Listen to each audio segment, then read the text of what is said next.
Monster Professor. Welcome to the Monster Professor, a show in which we discuss and explore monsters in literature, myth, film, games, folklore, culture, and beyond. I'm your host, Josh Woods, author, editor, professor, and monster expert. And it's still Halloween, or it's Halloween in my heart all year round, but we're in the actual month of Halloween, or as other people call it, October, whatever. And what I like to do sometimes is share on an episode some things that have stood out to me in my Halloween watching or viewing, in which I watch either horror movies or horror TV shows just about every single night. And some of these things are new to me, some are not new to me. I just like to revisit them and share them with you. Either way, I'm going to run through them today, so a couple of warnings first. Spoilers. It's going to be filled with spoilers. So let me give you a list right now of the kinds of things I'm going to discuss so you can turn it off until after you watch them if you hate spoilers. I'm going to talk about Joe Bob's Last Drive-In Show on Shudder, Tourist Trap, Black Christmas. I'm going to talk about Elijah Wood projects, such as Mandy, Girl Walks Home Alone at Night, Greasy Strangler, I Don't Feel at Home in This World Anymore, and Over the Garden Wall, as I've talked about probably a dozen times by now. Sleepaway Camp from the 80s, Willy's Wonderland, perhaps, and even the classic Son of Frankenstein, which I've also talked about before, but I can't stop talking about it. So, if you don't want spoilers on any of those things, turn me off now. And I'll also give you a warning that I'm just going to drink coffee while I talk through this. And probably not going to bother editing that out because if you're listening to it as soon as this has dropped, this podcast, that means I've only recorded it about an hour or so before that. I'm just recording it right now and letting it go as is. So, with all that said, here we go. How about Joe Bob's Last Drive-In Show on Shudder? The only reason I subscribed to Shudder over, I don't know, over this summer was to get a hold of that because he's this monster host guy. If you don't know who Joe Bob Briggs is, that's not his real name, by the way. His name's John Bloom, but that's his character's stage name. Um, He's a horror movie show host that you might have remembered from the 1990s. I think it was TNT. His show was called Monster Vision. But he's actually a brilliant movie critic and a scholar of horror film. Also quite educated in the theater scene of the 20th century at least. And well, he's definitely an expert on Texas Chainsaw Massacre too. I think that's his particular specialty because he claims to be a Texas guy, although I think he's just as much New York City as anything else in real life. Um, well, in fact, as a journalist, because he would write for all sorts of magazines, as well as his going beyond just movie critic writing. He was nominated for, I think it was a Pulitzer, for his article on his eyewitness account of the September 11th attacks. He was right there and he saw the planes going into the buildings, and he wrote this really moving, very brief but very moving firsthand account of what that experience was like. And so he's all over the place in his actual career as John Bloom, but as Joe Bob Briggs, he plays this curmudgeonly cowboy who hangs out at a drive-in and watches weird movies with you. And man, oh man, he can take an unwatchable, terrible movie, and as he keeps interrupting it with his commentary on the film or the backstory or whatever rant he feels like going on, he can make an unwatchable film extremely entertaining.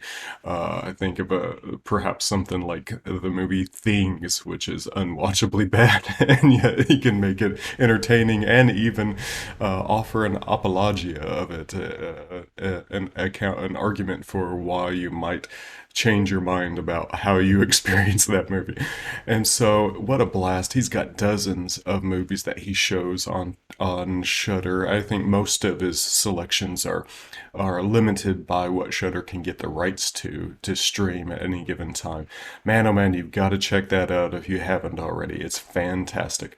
Um, some movies he shows I wouldn't have watched if it weren't for him, I don't think. And I think Tourist Trap is one and Black Christmas is another. I've heard of these. I know I've heard of Black Christmas before. I'd never heard of Tourist Trap before.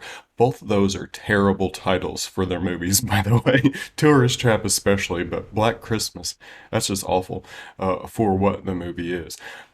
So let me start with Tourist Trap. I had only watched this for the first time recently. Now the real horror aficionados out there will lament and cry, thinking the Monster Professor has never watched Black Christmas or Tourist Trap until 2021, but so it is. Um, I think I never really considered myself much of a horror movie kind of guy, by the way. I never really thought I was. I think now it's safe to say I am, because my obsession has grown. So, Tourist Trap, it is weird, and it was clearly an influence on the kind of horror movies that ended up becoming iconic. In particular, the Evil Dead movies from Sam Raimi and Nightmare Before Christmas, not Nightmare Before Christmas, Nightmare on Elm Street movies, the Freddy Krueger thing. Those came out of this otherwise, as far as I can tell, rather unknown movie. And although it's called Tourist Trap, the teenagers that go there aren't tourists, and there's no trap, and it's not a tourist trap or anything. It's just, you got, just like the Texas Chainsaw Massacre thing, you've got Iowa and uh, Friday the 13th kind of thing. You've got teenagers, wandering, going on some type of pseudo vacation in their van or whatever, in their vehicles. And I don't remember, have a tire blowout, something like that. And it gets them off into this, what was shut down. Maybe at one point it was a tourist trap as in one of these cheesy roadside attractions, but now it's closed and abandoned, and they end up there. And they're greeted in an awkward way by I don't know, this kind of good old boy rancher style fellow who runs this old place, and that guy's played by Chuck Connors. Now, Chuck Connors was the probably known as, if you know any old westerns, black and white western, the rifleman, with the lever action, where he would twirl it and shoot it, and shoot his lever action so fast it'd go like almost an automatic rifle. And so he was like this classic Americana image of a cowboy. Um, and so he's playing that kind of character, welcoming these kids, but warning them they have to stay inside at night because his crazy brother is somewhere on the property and he can't be trusted. Well, all of that is set up by seeing an earlier vision, the first clip of the movie, being this guy going into this room and all of the objects in it animate, like self-animate, and start flying around the room and cackling at him and attacking him and eventually killing him. I think it was a guy in that first. Was it a girl in the first scene? I don't know. All I remember is it is so Evil Dead. Evil Dead would not have happened had Sam Raimi not watched this scene in Tourist Trap. All of the when Ash is in the cabin and everything starts coming alive and cackling at him and attacking him, and he's fighting it in a really cartoonish way. That's this whole scene. So you're wondering, what the hell is this place, and what does this Chuck Connors guy have to do with it? And what's his evil brother like? And you eventually see this evil brother in his creepy doll mask. And everywhere around this place, you've got these mannequins and these, it's supposed to be wax figures, but they're all clearly just department store mannequins, except for the ones that look like real people melted in wax. And you're trying to sort out, okay, So does this, well, you find out sooner or later, okay, here come plenty of spoilers now. This creepy killer in the doll mask has telekinetic powers, so he can make things move with his mind, but can also make things come to life and attack you, just inanimate objects. And he makes these wax figures or these mannequins come alive, but there's something about this idea that he kills people and he melts them into wax, or he paints them with wax, melts wax over them and turns them into the wax figures. So are they like zombie wax figures? But some of them are clearly mannequins. So is he just making the mannequins come to life? Are they zombies, or are they mannequins, or are they things that he's put life into, or is it just animating and animate? It's never clear, and it gets weirder and weirder, especially when you hear this guy's like cackling voice, and it's just like that kind of Freddy Krueger, like this high pitched, high paced kind of trickster's type of talk, like ha ha ha, you only shot me with blanks, bang bang, that kind of Freddy Krueger thing, and it's Chuck Connors. Of course, there is no brother, it's just him. And so you've got and you have these creepy scenes where he sets the corpses of the wax figures around like a little kid's tea set, and he has arguments with himself in this like dead body he's animating with his telekinesis about the taste of the crackers that they're eating for tea up in the attic. It is disturbing as hell, and it's Chuck Connors playing this role absolutely wonderfully and in compellingly horrifying ways. It's like, how would I compare it? It's like if John Wayne played Freddy Krueger. That's how it would be. It really is. So and they ended up, when they finally made Nightmare on Elm Street, going with somebody who is not this Americana style cowboy. Although Joe Bob Briggs said that Chuck Connors wanted to be a horror icon of the 80s and 90s. He was hoping that would lead to more roles. It didn't. I don't know why. Maybe because people were freaked the hell out like I was. He also, he says, I don't know, he says that Chuck Connors was credited for, as a professional basketball player, being the first one to shatter a backboard, and one of the few people to also play professional baseball as well as professional basketball, which makes him even weirder. But it's this, and as this movie progresses, it finally gets into these final scenes that are just purely surrealistic nightmare. And and very much in the same way that the Nightmare on Elm Street movies show these teenagers being trapped in the dream world in which Freddy Krueger can mm, alter reality around him and change the rules of physics, change the rules of events, and pretty much make anything happen in the nightmare to serve his evil ends. That's what this Chuck Connors killer character does to these teenagers. And it's well before Nightmare on Elm Street. So I have to say this movie inspired both Evil Dead and Nightmare on Elm Street. And yet I've never heard of it until this year. I never watched it until this year. And man, oh man, what a freaky one. Um, let's move on to say another kind of fundamental one, Black Christmas.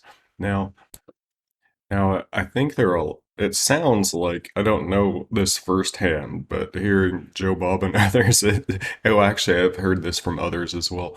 There's a, I don't know, a very loyal fan base to Black Christmas is saying it invented the slasher movie, or it invented the modern horror movie.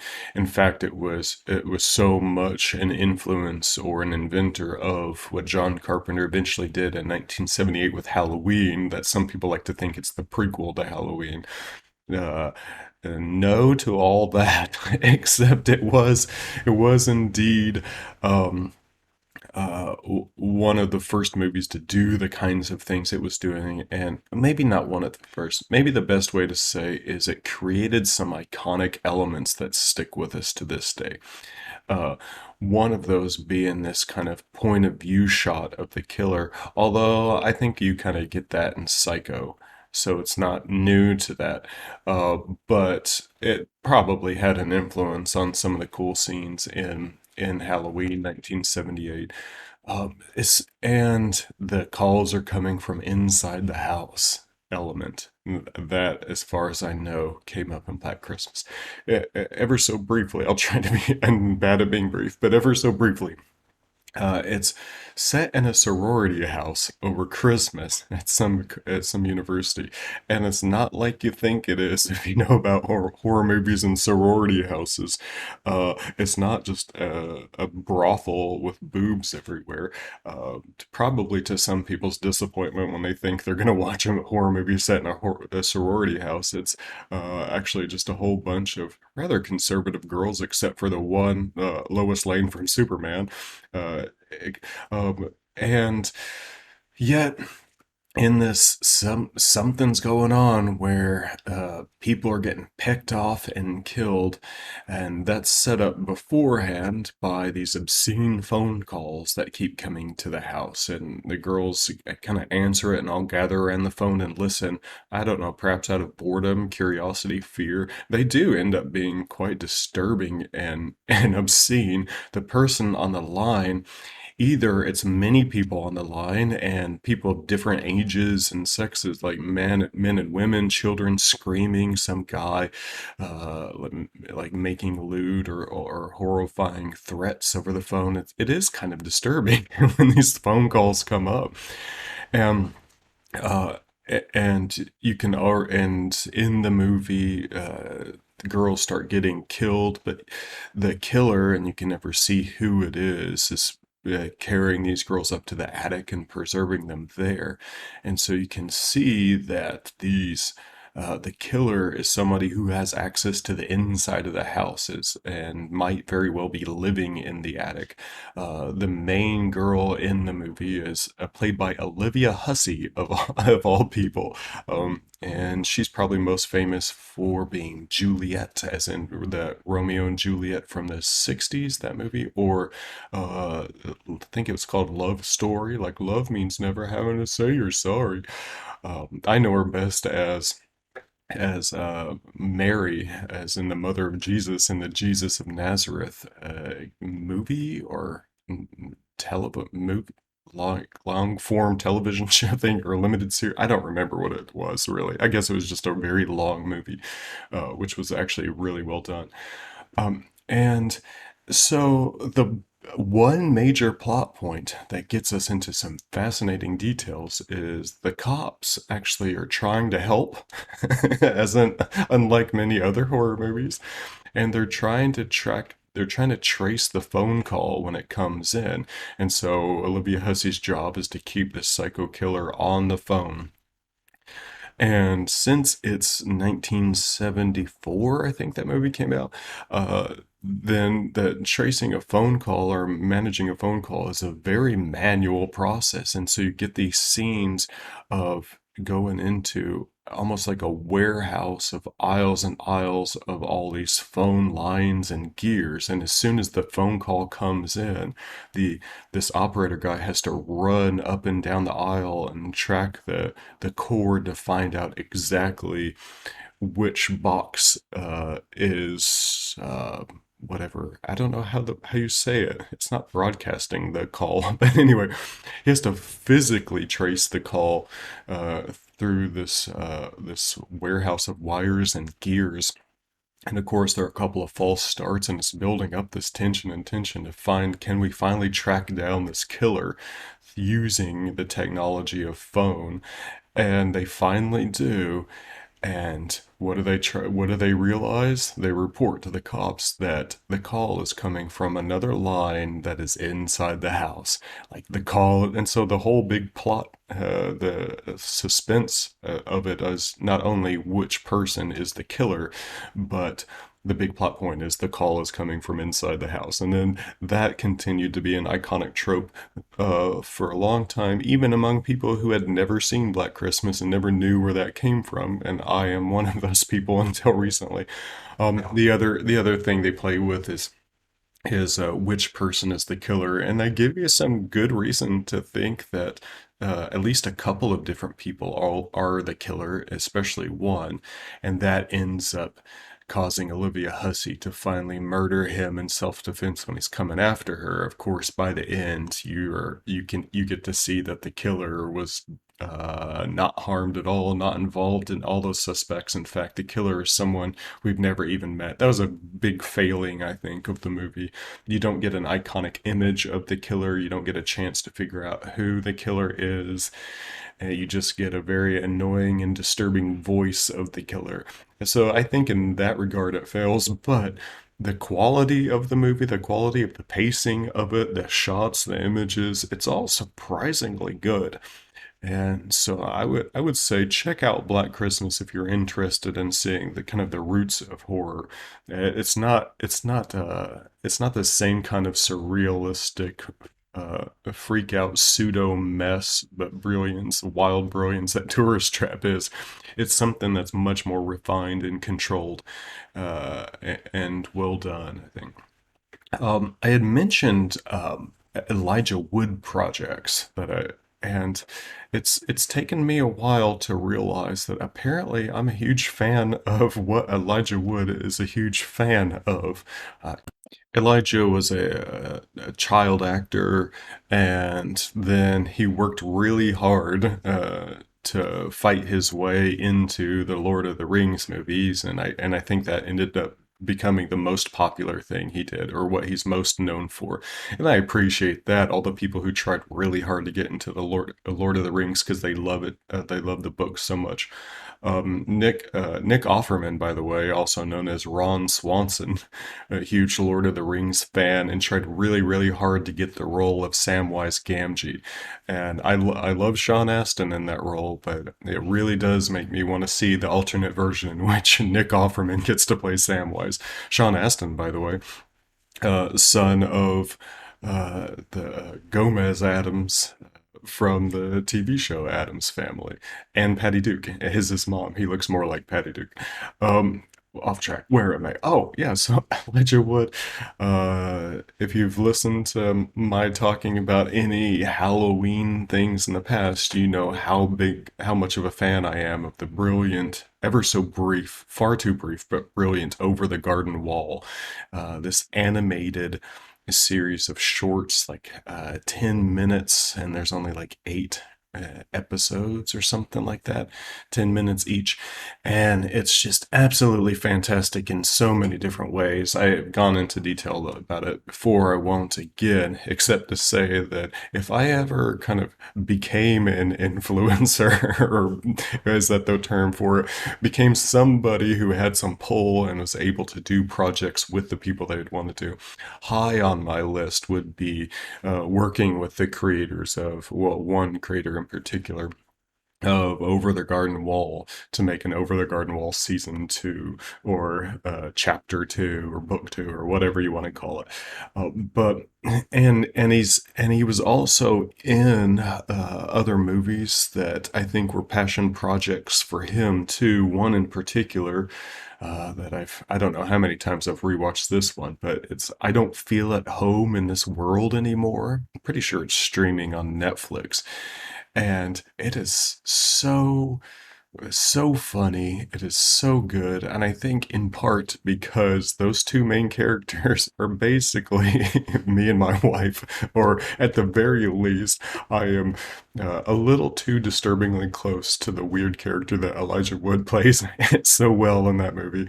And it's hilarious and horrifying, and just it's a strange, it's a, I think most people would say it's like this quirky indie movie that gets a little dark, and I think it's a wonderful thing. But those are just things he's in, not really his projects. But he and Daniel Noah have been working as producers of works, and some of the things they produce are just mind-blowingly fascinating. And I think perhaps the most famous Elijah Wood project is Mandy, by the directed by the guy Cosmatos, I think his name is, the son of the guy who made Cobra and First Blood, the first Rambo movie. Um, and I think this is maybe a side. I don't want to get sidetracked on action movies. It comes as some surprise, I think, to some listeners that I am just a big fan of action, especially cheesy action, as I am horror. In fact, about half of my year is dedicated toward just action films and doing cheesy action film related hobbies in my real life. And then about half of the year is dedicated to Halloween and horror kind of things. But I don't have an action podcast or an action show, although I might one day. Um, anyway, way off track. Okay, back to he makes these just well, Mandy came about in part because Elijah and Daniel saw Cosmodos's the younger his first film, and they loved it so much they chased him down and begged him to let them produce whatever his next movie is. I don't know how many filmmakers have that happen after one movie.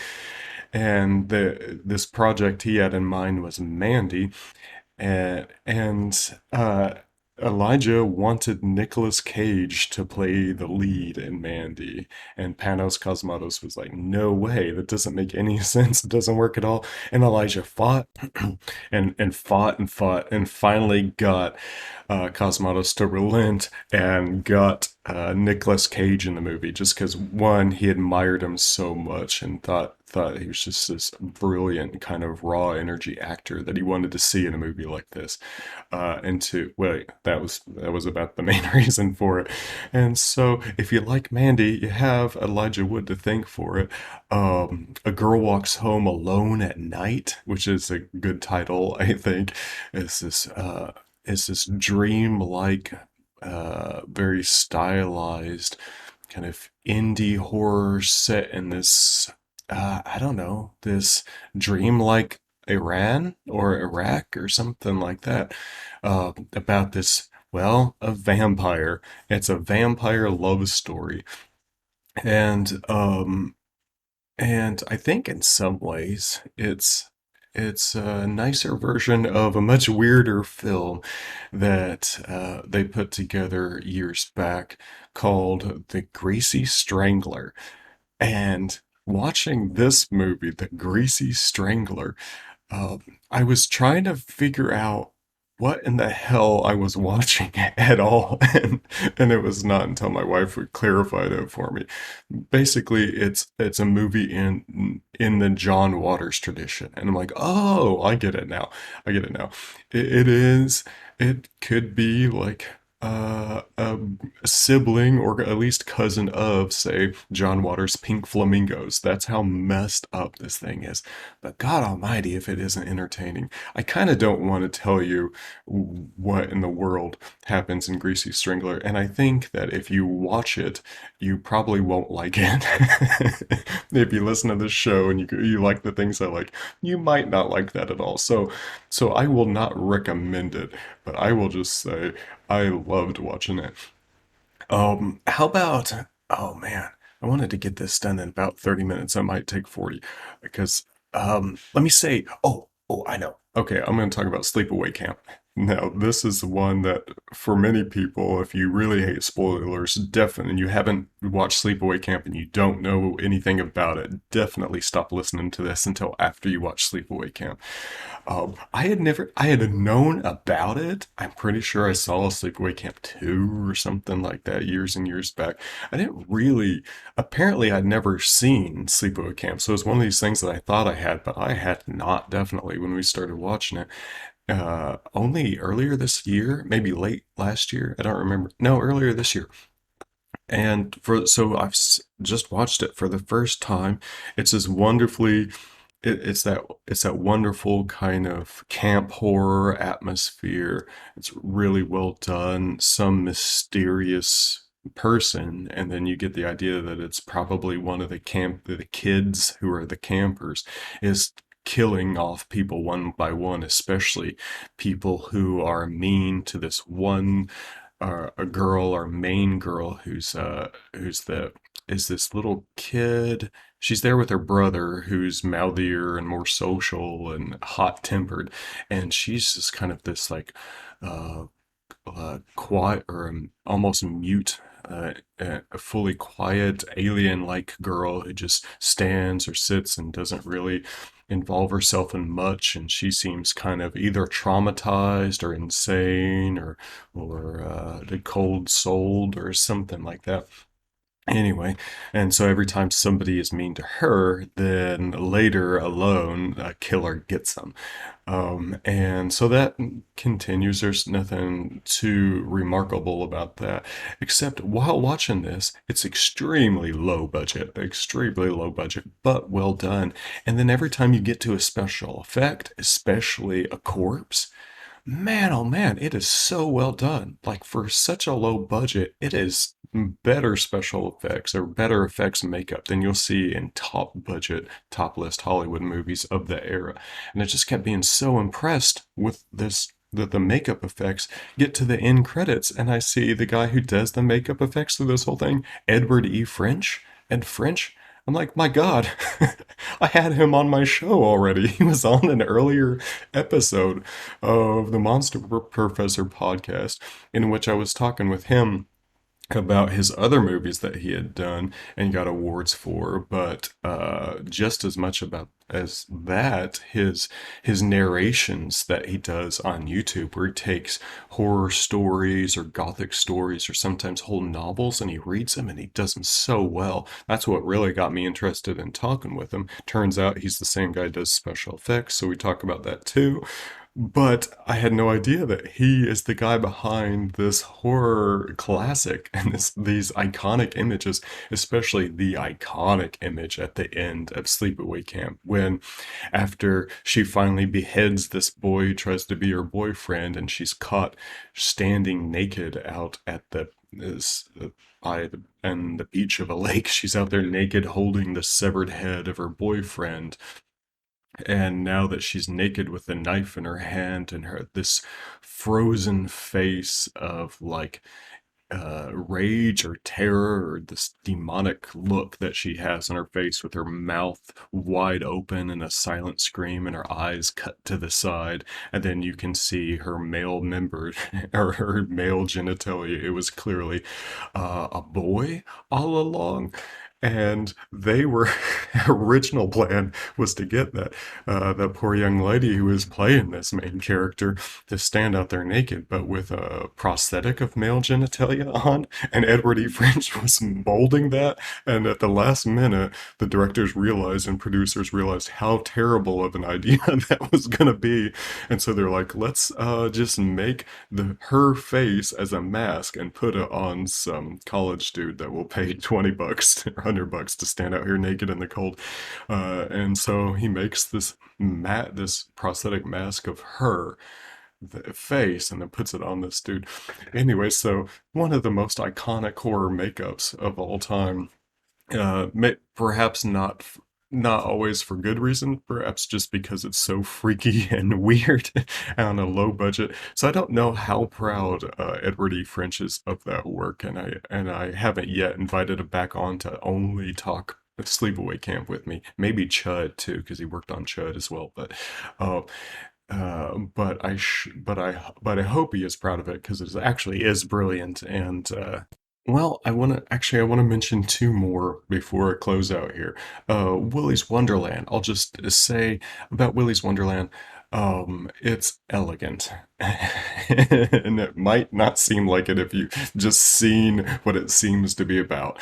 It looks like, is that Nicolas Cage in front of like these showbiz pizza creatures that, yes, he gets locked in, his character gets locked in this, one of these abandoned kid party funhouse things, where the kids go and have pizza parties around arcade games and different and there are these like animatronic animals that like sing or pretend to play music to you or something, and everybody's always found those creepy, as I have, even as a kid going to those kinds of things years back. And And in the movie, they all come to life and try to attack you or attack the teenagers who break in there or whatever. And Nicolas Cage has to fight them one by one. It's that simple, but it's not simplistic. It is elegant, I think.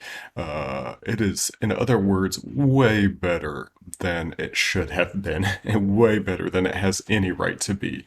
And the only thing I will begrudge it is the ending, in which they had two very cool, different kinds of endings that they could have gone with, and they decided to go with none of them. But I'm not gonna dwell on that too much, just because it's a rewatchable fun. It is just so good. Um, and so, if you're up for a Nicolas Cage double feature, how about Mandy and Willie's One?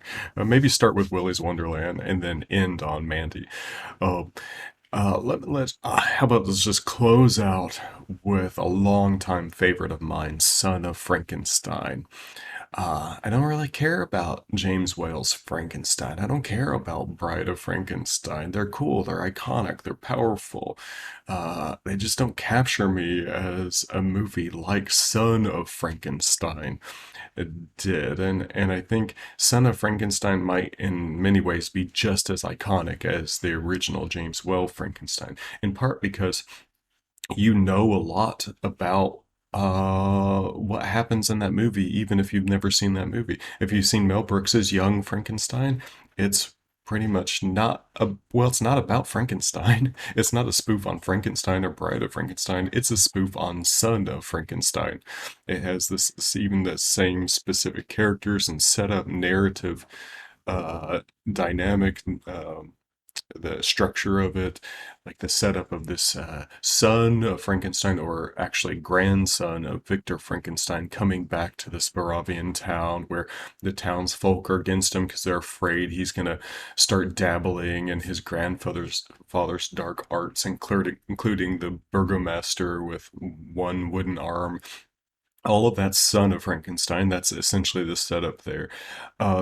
Many listeners of this podcast will be familiar with this horror, like iconic image of Igor, like the hunchback sidekick, and the thinking of him as a cross between like the Hunchback of Notre Dame and what's his name? Oh God, I always forget his name. Peter Lorre. That's what it was. I just had to go ask my wife what his name was. I could not think of it. Peter Lorre. He talks like this, yes. You know that guy. And so that has become for a lot of people with the image of Igor, the sidekick to the mad scientist or the Frankenstein comes from. That didn't exist until Son of Frankenstein. Who plays this Igor? Spelled Ygor, who plays Igor, the great Bela Lugosi in this kind of, and Bela Lugosi steals every scene he's in. He is so much better than Boris Karloff. I'm just a if there are two camps, if it's like people fighting over are you a Beatles or a Rolling Stones person, are you a Bela Lugosi person or a Boris Karloff person? There's no comparison. Bela Lugosi outshines Boris Karloff in pretty much everything he ever did. And definitely you can see it in this movie. And the truth is that the true protagonist of Son of Frankenstein is not the Basil Rathbone son, actually grandson of Frankenstein that the movie tries to make him be. It's really Igor's story. And he's just so fascinating of a character. So he's been hiding out in the ruins of this castle until the heir, Frankenstein, comes back with his family and then rediscovers what has been left there by his insane grandfather, Victor Frankenstein, including the monster who still has some life in him. Igor's been hiding out in the ruins and taking care of the monster and gaining its loyalty, but also being loyal to it. And and he's trying to get Frankenstein to help him revive the monster because it got struck by lightning and it's not doing too well right now. And he wants, and so he's really the impetus that gets the young Frankenstein to get back into the dark arts of making monsters and reviving the monster. And so not only is that the impetus of the film, but he's a fascinating yeah, he has this kind of hunchback like thing, but only because when the villagers sought to kill off Victor Frankenstein and kill off the monster and be done with all this, they captured him knowing that he was originally part of the horrifying creation, and they sentenced him to hang as execution, and they hang him and his neck snapped, and they left him for dead, but he didn't die. He made it through. Igor is tough. Igor is and he has like this bone sticking out the side of his neck, of his broken neck, and so he like hunches around, and he's seeking the revenge on not only the town that had killed him once, or so they thought, but in particular the 8 men who were his executioners, who took him to the gallows and hanged him. And one by one, he's been knocking them off with the help of this monster of his. And at one point, I mean, it's so great because in every scene, he never tells a lie. He's the only character in the film who doesn't lie at all. Um, but I mean, every character in this film gets an interesting moment. Like even the burgomaster, the kind of sheriff or police chief of this weird little Baravian town, has the one is that that awesome German outfit that you can see Wes Anderson actually taking playing with a lot of the imagery and the stylizing of in this film into things like Grand Budapest Hotel, by the way. And the style of this film goes way, way beyond the earlier Frankenstein movies into. It's just playing with pure German expressionism that Cabinet of Dr. Caligari sets where they're just entirely unrealistic dream visions, or maybe just fever dream visions of what like a kid's nightmare might imagine a Gothic castle to look like. Nothing has ever actually looked like these big shapes. Like when they sit to breakfast, they sit at breakfast in the morning, Frankenstein and his wife and their cherubic little child. It's this tiny little like a table with their little settings and this nice kind of a British breakfast in this vast like Gothic room with these two sweeping arms, like almost tidal waves about to crash over top of them, meet and crash over top of them.